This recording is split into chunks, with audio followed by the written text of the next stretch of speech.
निरंजन जय गुरुदत्त जय गिरनारी। अलेख निरंजन जय गुरुदत्त जय गिरनारी। एस्ट्रो वास्तु रिसर्चर आचार्य का एड्रेस है संजीव। आज की हमारी चर्चा का विषय केंद्र निर्धारण और उससे वास्तु दोष और उसके उपाय। केंद्र निर्धारण से तात्पर्य आपका मकान किसी भी साइज का किसी भी आकार का हो तो मकान को पहले चौसर कीजिए तथा विपरीत कोण मिलाते हुए रस्सी इस प्रकार डालिए जहां पर बीच में वह कटती है उसे ही केंद्र मानिए। केंद्र दूषित और दोष कैसे बनता है? जो केंद्र है वह ब्रह्म और मर्म स्थान से मिलकर बनता है, जो चित्र में मैंने दर्शा रखा है। इस स्थान पर निर्माण संरचना पिलर, नींव, नाली, अंडरग्राउंड या वाटर टैंक, सीवरेज टैंक या सीढ़ी या अन्य कटा हुआ या फिर उठा हुआ अन्य वास्तु संरचनाएं बना दी जाती हैं तो वह दूषित या नकारात्मक परिणाम देने में सक्षम हो जाता है। कैसा होना चाहिए? केंद्र आपका खुला निर्माण संरचना विहीन होना चाहिए जो शुद्ध कहलाता है। परिणाम: दूषित केंद्र होने पर प्रवेश द्वार की दिशा मुख्य प्रवेश द्वार के जो वास्तु सम्मत होता है के अनुसार घर के सदस्य प्रभावित होते हैं। जैसे कि पूर्व दिशा में घर का मुखिया पुरुष इससे प्रभावित होता है।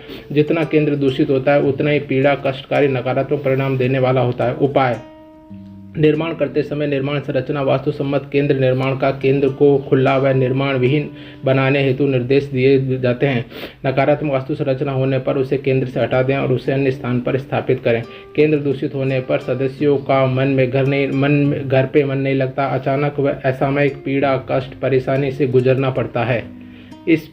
यह देख सकते हैं कि केंद्र निर्धारण के पश्चात किस सदस्य को किस स्तर तक पीड़ा या प्रभावित होगा और इसके उपाय क्या है। एक बार मैं पुनः स्पष्ट कर दूं, केंद्र से तात्पर्य क्या है? केंद्र से तात्पर्य मुख्यतः केंद्र का जो ब्रह्म स्थान है जहां रस्सी एक दूसरे को काटती है वह स्थान ब्रह्म स्थान होता है, जिसका नापन वास्तुशास्त्री द्वारा किया जाता है तथा उसमें केंद्र में ब्रह्म स्थान और मर्म स्थान, जैसा चित्र में आपको ग्रीन कलर में प्रदर्शित हो रहा है, उन दोनों क्षेत्रों को मिलाकर केंद्र स्थान बनता है।